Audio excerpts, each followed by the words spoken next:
Olá, esse é o Falatório FB do Fonseca Brasil Advogados, um podcast sobre direito, advocacia e anexos. Siga nosso perfil em sua plataforma preferida e acompanhe todos os episódios. Olá, amigos do Fonseca Brasil, aqui quem fala é Jean Cimei e um brinde a vocês e aos meus amigos e sócios, Eduardo Brasil, Gustavo Fonseca e Ibrahim Bittar, para um tema bastante propício e interessante. Estamos fazendo 14 anos de escritório, 14 anos de luta, 14 anos de amizade, de muita coisa juntos e de uma história cada vez maior. Gostaria de agradecer a todos a presença de hoje, a presença de você, ouvinte e telespectadora, em qualquer lugar do planeta ou, quiçá, da galáxia em que você possa estar vendo esse vídeo. E gostaria de passar a palavra ao nosso fundador, a pedra primordial e filosofal desse escritório, ao nosso sócio Gustavo Fonseca. Mas Gustavo não sou mais velho, que fique bem claro. Tá? Gustavo Fonseca, como tudo começou? Abra o seu coraçãozinho pra gente. Vamos lá. Cara, assim, é bem estranho até falar disso, porque na verdade não é algo óbvio que planejamento sempre se tem, sempre se busca chegar a algum lugar melhor e tudo. Mas o escritório começou, acho que como começam 99,9% dos escritórios, mundo afora, Brasil afora. Dentro do meu carro, um Renault Clio branco, acho que o ano era 80 e pouco? 2008. E até um ponto que eu lembro de uma conversa que a gente teve, Edu, quando foi buscar a nossa convidada da festa de 10 anos aqui com a Miriam Leitão, ela falou, o escritório nasceu numa crise e vive comemorando em crise, ou seja, a crise de 2008 era uma crise abissal pro mundo, né?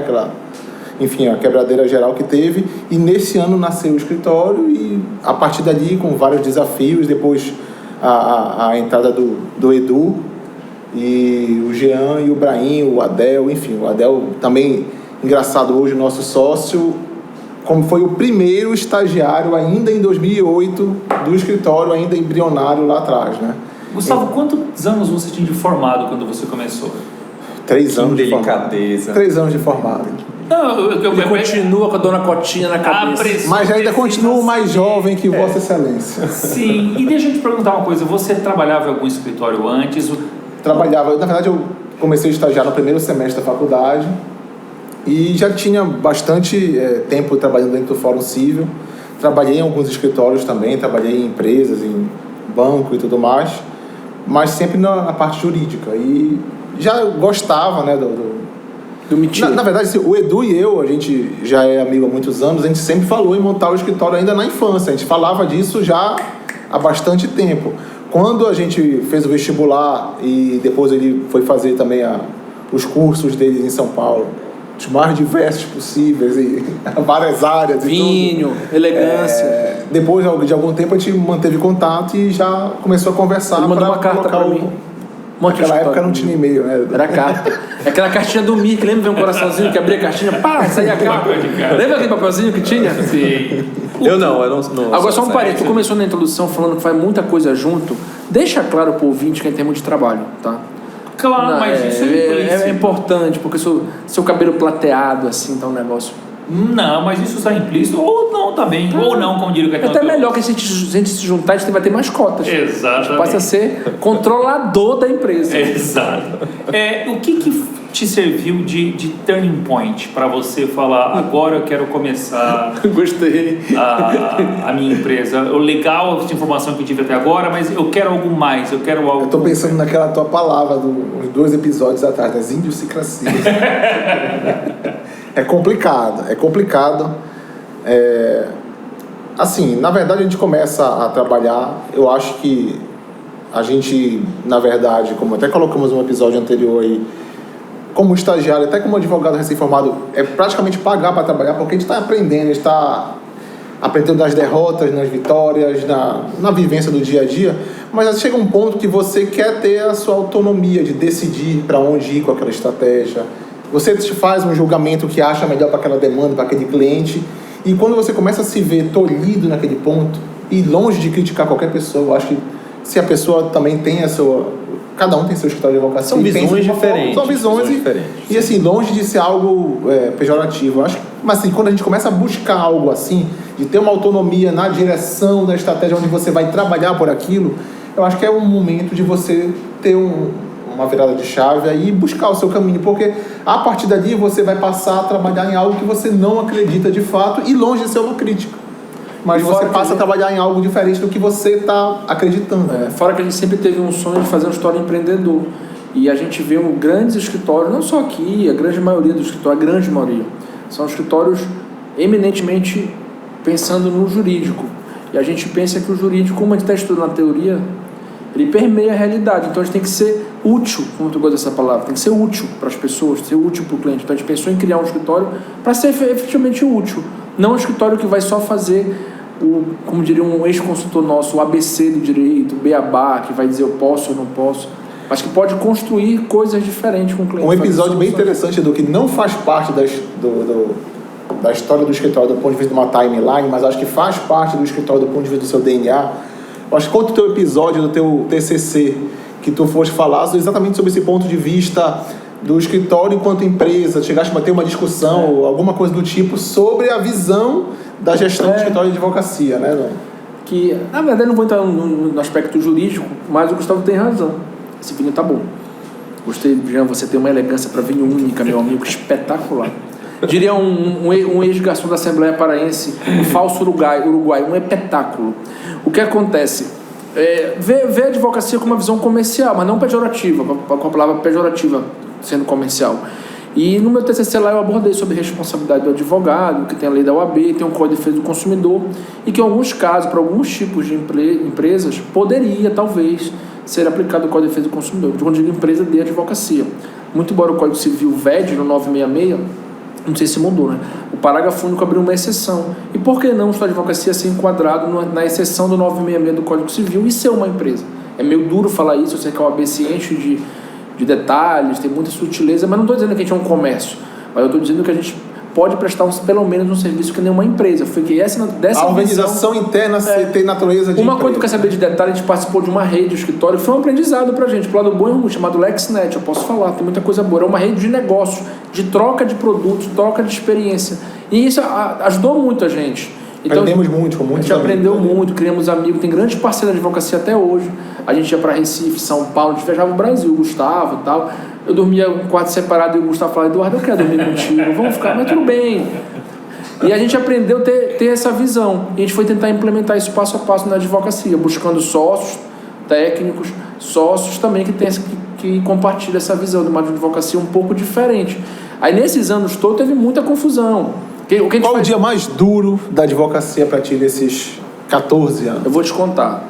Eles sabem o que eu vou falar. Eu não vou citar. Eu não sei, eu tô até com medo. Eu me arrependi da pergunta. Olha, é o tipo da pergunta que a gente se arrepende de fazer. Eu falei isso. Logo em seguida que faz. Eu falei isso de uma outra forma no discurso de 10 anos. Mas em 2000, o discurso de 10 anos foi 2018.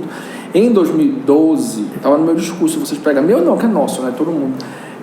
A gente chegou em 2010 ou 11, tem muito advogado na empresa. Mas não era uma coisa orgânica, a gente estava desorganizado. A gente chegou a ter, só no departamento penal, a gente tinha uns 7 ou 8 advogados, o Gustavo lembra disso. A gente estava muito grande naquela época, mas era um grande não orgânico, não equilibrado como a gente está hoje. Artificial. Por incrível que pareça. Depois a gente enxugou a casa, organizou, diminuiu e depois cresceu de novo, que é o momento que a gente está hoje. E em 2012 a gente pagou, a gente nunca atrasou salário, mas a gente pagou o salário dos advogados, ou os honorários dos advogados. Eu lembro bem, numa salinha lá embaixo na pintura. Os honorários de êxito. Os honorários de êxito que pintou. Deus mandou, Papai do Céu mandou honorário de êxito. Estava quebrado, não tinha dinheiro. Eu me lembro bem do menino que hoje é até sócio de um grande escritório. Eu falei, fulano, eu, Gustavo, toma, R$2.000 era o salário dele. Eles não tinham um centavo. A gente pagou o nosso último honorário de êxito, se não tive colaborador com esse salário. Aí dali a gente decidiu, cara, a gente tem que organizar a casa, a gente tem excelentes clientes, só que a gente está muito desorganizado. A gente pensa de uma forma empresarial, mas não estava executando de forma empresarial. Foi aí que a gente mudou a chave e foi mudando. Isso foi um fato emblemático, eu acho, para o Gustavo, para mim. Porque a gente estava... Para o Adrian, né? Para o Adrian, para o nosso financeiro. A gente tem um financeiro gringo que não dá entrevista, ele é fechado, ele é um homem místico nosso aqui. Alguns duvidam da existência dele. Ele é recatado. Sim. Qual é? Do lar, recatado do lar. Recatado, mas tem um outro adjetivo, não estou lembrando o que é. Acho que era bonito. Não, bonito não é ele. Não é, mas assim, mas a expressão eu acho que era essa. Mas assim... Então foi um fato emblemático pra gente. Foi. Gustavo, em 14 anos, separam o Gustavo do início da carreira para o Gustavo de agora, correto? A advocacia mudou muito nesses 14 anos. Você tem filhos pequenos. Você indicaria para os seus filhos a advocacia? Para falar a verdade, Sim. para ser politicamente correto. Para falar a verdade. Eu proíbo ela todos os dias. Todos os dias, papai, eu quero ser advogado. Não, filho, você vai ser médico. É muito mais legal. Porque, na verdade, assim, e eu falando por mim, eu tenho um nível de ansiedade muito grande, não mais do que o Edu, que bate todos os recordes, mas, assim, a nossa profissão... E os assistentes dele também. Eu tenho só um. A nossa profissão. E com a forma que a pegada que a gente dá para as coisas aqui, dá uma intensificada muito grande nisso, nesse nível de ansiedade. Então, assim, alguém com o meu perfil, que eu imagino que a minha filha traga alguma carga disso, ainda que menor, sendo O importante é ter colocada saúde. no meio com esse potencial todo. Não estou dizendo que as outras não têm, muito pelo contrário. Médicos devem... Eu fico pensando, por exemplo, eu tenho um cunhado anestesista que imagina a tensão que ele fica o tempo todo para manter o paciente vivo. Não estou dizendo isso, mas assim, da minha perspectiva, da minha vivência, eu não gostaria que ela passasse esse choque de adrenalina que a gente sofre durante o dia todo. No lugar do aqui, teu né? cunhado, a maior tensão era ser teu cunhado. Mas continua. Mas é verdade. Não, mas para o anestesista é mais fácil que ele vai aplicando a medicação toda, aí ele vê, caiu na conta, mantém, não caiu, opa. Quando você faz seus botox, você fica ansioso, Jean? Muito. Muito. E é legal, avançando a nossa história aqui, não em ordem cronológica, mas de fatos. Eu lembro o seguinte, a gente teve lá atrás um sócio e uma sócia que foram importantes para o nosso escritório, que não fazem parte, mas de certa forma agregou com a gente. Eu acho que eles têm que deixar isso dito. Fazem parte da história, né? Fazem parte da história, a gente não pode relegar isso. Aí depois a gente organizou a casa, tivemos uma ou duas consultorias, algumas serviu, outra não serviu, mas tem coisas boas. Eu lembro do Gustavo numa mesa, consultoria espetacular, e virou pro cara, eu não gosto de tal coisa. Ele falou, mas eu sou diferente. O nosso consultoria na cantina italiana foi um marco pra gente. Eu não vou aprofundar mais essa história, que tu já lembra, Jean. E aí a gente entrou no meio tributário, o doutor Jean Cimei, eu sou um ex-tributarista, que não sei nada de direito tributário hoje, nem sabia acho que a época, e o doutor Jean Cimei, nosso sócio tributário, sócio do escritório, mas sócio da área tributária, entrou em 2017. Vinha do escritório dele, trabalhou em outras empresas em São Paulo. Seria uma boa pergunta para ele. Jean, o que mudou para ti do ponto de vista quando tu imaginava o que seria a empresa quando ingressou aqui nos quadros para hoje? E o que mudou, né? O que mudou, né? Além do ter me aguentar todo dia. Qual é a diferença entre a tua expectativa, a realidade imediata e a realidade atual? Eu já pensei nisso há algum tempo atrás, e é uma excelente pergunta que eu nunca consegui verbalizar para alguém. Eu já nem para minha esposa. Isso não foi de frente para uma janela querendo fazer alguma coisa? A realidade me trouxe uma situação muito melhor do que eu tinha imaginado. Eu imaginava que o cenário ia ser bom, que eu ia aprender, ia crescer, mas não na estrutura e na forma como cresceu. E eu acho que, se puder falar aqui, eu tinha, num dado momento, quando a gente fez a fusão, uma estrutura, um dado procedimento, uma forma de trabalhar, e eu me juntei com olhos de quem quer aprender também, de quem quer crescer. E eu acho que foi muito importante para mim, como advogado, como gestor, aprender a gerir pessoas, administrar pessoas, estar diante de uma situação, de uma dimensão de clientes, de uma complexidade de casos muito maior do que eu havia tido até então. E o que mostra que a advocacia não é só a demonstrar e saber o conteúdo, ter a dimensão do conteúdo da matéria. Você tem que verificar e ajustar esse conteúdo para cada realidade. E nessa fusão, as realidades explodiram. A possibilidade e novas realidades de novos clientes, com mineradoras, com empresas de saúde. Varejo. Exato. E aí eu tive que me adequar a essa realidade, o que me fez crescer muito. E o que me fez crescer não só como advogado, mas no respeito e na admiração e, por que não, no amor que eu sinto por vocês, meus sócios. Que me Só que isso! Que uma garrafa de vinho faz, hein? Meu Deus! E que me possibilitaram crescer tanto. Jean, você me despertou O Eduardo sentimentos também. mais... Olha, ele vestia Como é que o Alberto Jefferson falava? Eu tenho fotos disso. Hoje ele veste G. Mas primeiro, rumo ao GG. Você me despertou sentimentos mais primitivos. E o mais belo. Ninguém cresceu mais que o Eduardo. Calma, mas nada mas eu que uma- cresci bastante. Nada, cresceu bastante. Aí, seguindo, já entrou na empresa, expandimos a banca tributária, depois entrou, originalmente, o Gustavo, eu entrei logo no início junto com o Adriano, nosso financeiro, eu entrei, juntei minha empresa, eles eram maiores, a gente se juntou, depois crescemos, ajustamos a casa, quebramos, crescemos, chegou no Jean, certo? Aí depois a gente chegou no Adelvan, que não está aqui porque está dando aula ou está passeando em Paris, não sei. Que é um cara muito importante, eu acho que eu tenho que falar mesmo não estando presente, um dos maiores processualistas do Estado, um cara que tem uma baita técnica profissional, além de ser um puta acadêmico, e que ajudou muito a gente no respaldo técnico, na condução com o cliente, ele sabe falar bem, passar tranquilidade para o cliente, mas é melhor ele falar dele. Melhorou até a beleza dele, até elogiei domingo, ele tá mais bonito, Adelvan. Perceba que ele ficou um homem mais elegante com o passar do tempo. olha que era difícil. Era isso, difícil. Como diria minha avó, isso alisou o acontecer. pelo. Mas é que isso aí é igual quando uma ação na bolsa bate o fundo. Chega um ponto que não tem como piorar. Aí você começa a subir. É o Adelvan, ele tá Alguma crescendo. coisa começa a acreditar, aí o cara vai ganhando confiança quando vê. E depois a gente fez, o Adelvan também foi um dos principais responsáveis por trazer o Brahim para a empresa, nosso sócio que está aqui na Sim. frente, com esses lindos olhos azuis, grego, que quando ele estava no último, passou por alguns lugares, já teve um escritório próprio, foi estagiário em outros escritórios, passou pelo MPF, um grande assessor lá, colaborador.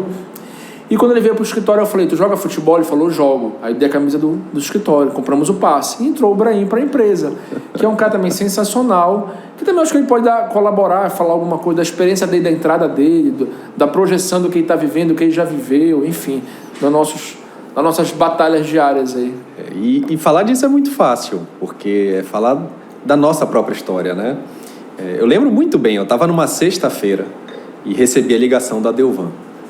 Eu, nessa hora, estava no MPF ainda, aí ele perguntou se eu estaria disposto a conversar com vocês, para ouvir uma proposta. Eu vim despido de preconcepções, para ouvir realmente abertamente o que poderia acontecer. E o que eu encontrei aqui, o que me fez ficar, não foi, obviamente, a camisa de Diga futebol. que fui eu. Não Diga foi. que valeu. Diga. Mas foi enxergar aqui potencialidades que eu não enxergava em outro lugar. Eu lembro benzinho quando eu comuniquei os meus amigos lá do MPF, na época que eu sairia do MPF, né? Eu justifiquei que eu tinha enxergado aqui um projeto de vida. E não apenas em termos Financeiros, né? financeiros, eu acho que esse nem foi tanto isso, porque na época eu vim para cá para ganhar menos, É verdade. mas foi em termos de aperfeiçoamento pessoal, como pessoa, como profissional. Lembro de ter, na nossa conversa, ouvido falar de processos que eu nunca tinha escutado, e ali eu já estava com talvez 8 anos de formado em Direito, né? Mas ouvir coisas aqui que me brilharam os olhos. E tenho a alegria de falar que não foi uma conversa em vão. Tá? Tudo aquilo que foi conversado, de fato, eu encontrei na prática. Me fez, acho que, aperfeiçoar muito como pessoa, como profissional. Conhecê-los também. Saber lidar com o Edu no dia a dia obrigatoriamente um exercício de aperfeiçoamento pessoal E aos final de semana. E aos final de semana também. Aumentam as chances de ir para o céu. Pode ter certeza que aumenta as chances. Que é um exercício de paciência. Porque se você for momentaneamente no inferno, eu falo, mas olha aqui o que eu aguentei. Eu passei por isso. Pode subir, Marisa, pode subir, realmente. pode No mínimo limbo, né? Volta ali um pouquinho. Pelo menos o livro. Pelo menos o livro. Tá certo. E o que é bacana é que, por exemplo, não só em termos de sócio, posso dar depoimento da Tayana. Até coloquei no Instagram deles. Quando a Tay entrou no escritório, falaram para ela, nossa, mas tu vai para um escritório tão menor, porque ela saiu de um escritório tão grande na época, acho que foi 2015, 2016. E ela falou, eu gostei, vou. E ela está aqui até hoje com a gente, recebeu o convite para ser sócia à época, pelo perfil dela, ela não quis. E hoje é a nossa coordenadora trabalhista, super realizada, super bem profissional. Então... Mas isso é um ponto interessante, né? Essa reflexão dela de vir para cá à época. Eu lembro bem que os primeiros meses no escritório, eu tinha saído de um outro emprego, que eu ganhava muito mais do que eu estava ganhando no escritório, mas eu estava tomando prejuízo todo mês, feliz, literalmente feliz, porque obviamente, a gente começa um negócio novo assim, sem tanta expectativa, sem praticamente nenhuma receita fixa, mas com muitos custos fixos. E eu posso ter certeza, pelo menos ali uns 8 meses, 12 meses, pagando conta, pagando os outros, sem receber, mas feliz, sabendo que eu estava ali sendo plantado algumas coisas bem interessantes. Então, eu acho que faz parte até dessa virada de chave, né? Abrir mão de algumas coisas para poder começar a se preparar para outros, né? Abrir mão dessa habilidade para ter acesso a um sonho, né? Sim, sem dúvida. Para ter direito a vivenciar esse sonho. Sim.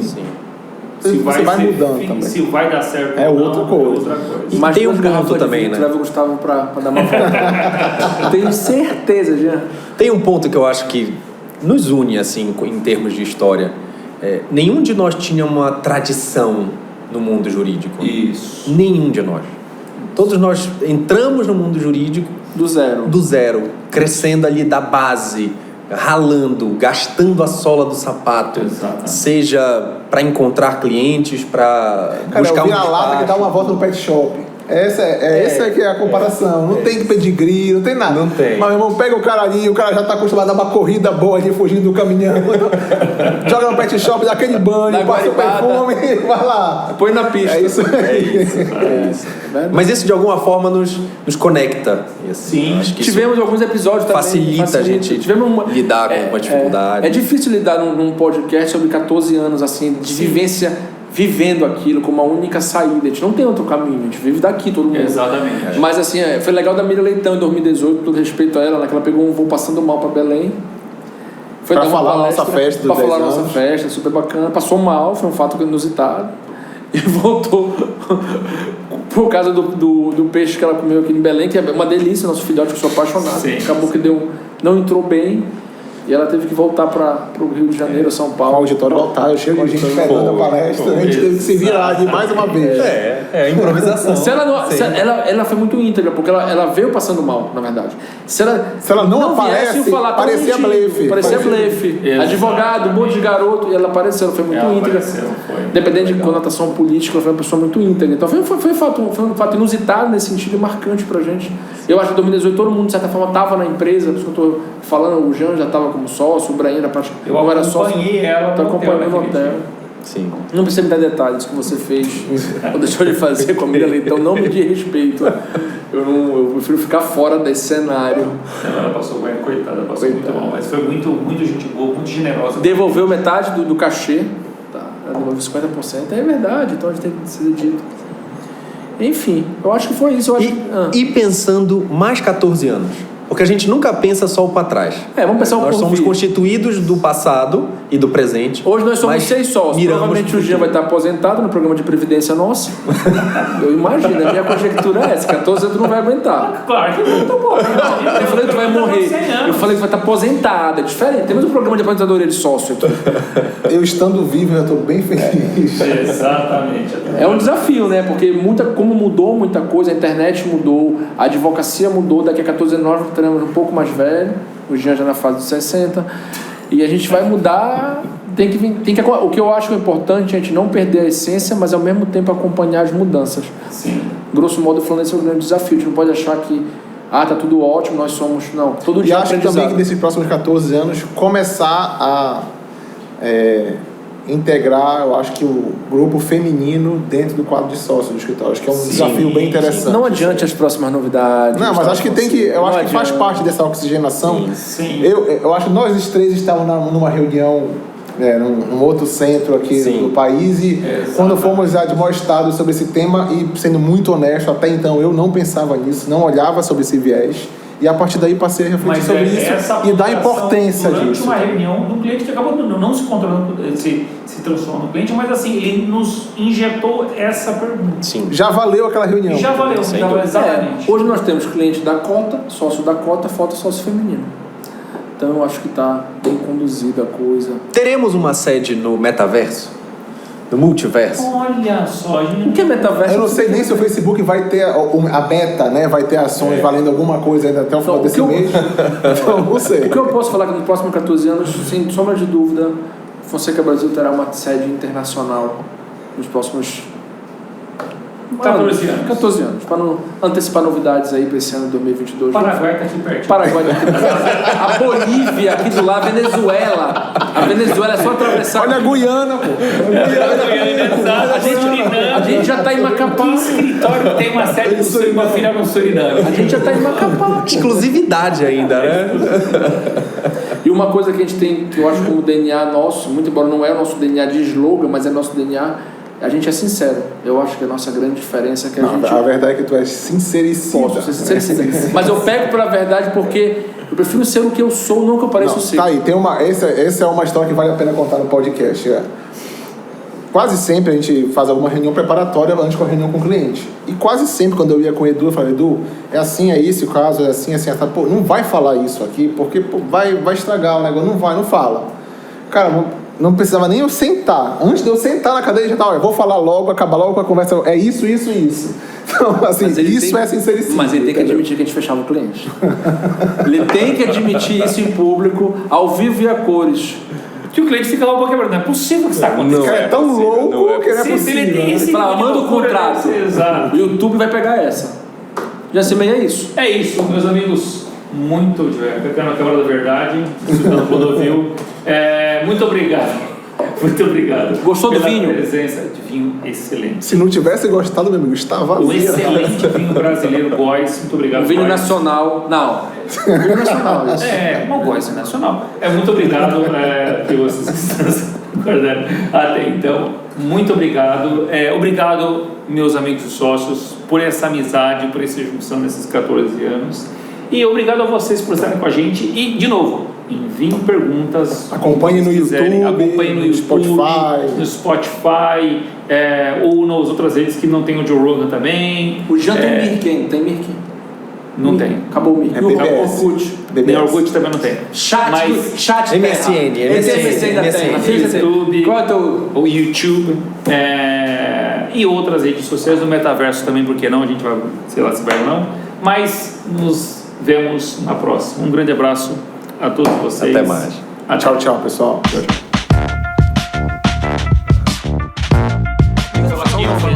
Falatório FB.